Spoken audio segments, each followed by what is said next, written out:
Every year, our family reunion is the same: too much potato salad, a few awkward hugs from relatives you vaguely remember, and Uncle Bob's infamous talent show. This year, however, things took a wild turn. It started off innocently enough when Uncle Bob announced he'd be performing a brand new magic trick. Now, to give you some context, Uncle Bob's magic shows are legendary in our family for being about as magical as a rock. There was the time he sawed Aunt Linda in half but ended up sawing a perfectly good table instead.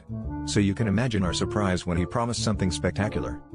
As Uncle Bob set up, we noticed he had brought a suspiciously large, velvet-lined top hat. He began his act with the usual flair, pulling out silk scarves and a rabbit that looked more annoyed than mystical. But the real intrigue began when he asked everyone to place their car keys into a large bowl.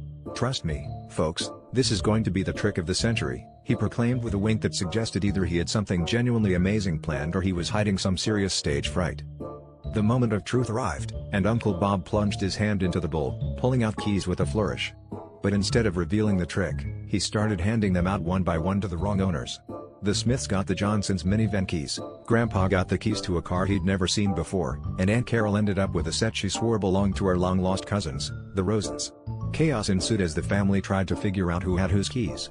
Uncle Bob, meanwhile, looked increasingly flustered as he rifled through the bowl, his face turning the same shade as his velvet hat. Finally, after what felt like an eternity, Uncle Bob stood in the center of the room holding the last pair of keys. He looked around sheepishly and said, "Well, folks, it seems I pulled out everyone's keys but my own." He shrugged and added with a grin, "I guess I'm not the only one in the family who can't drive home tonight." And with that, we all erupted in laughter, realizing that in a family full of questionable magicians, the real magic was finding a way to laugh together.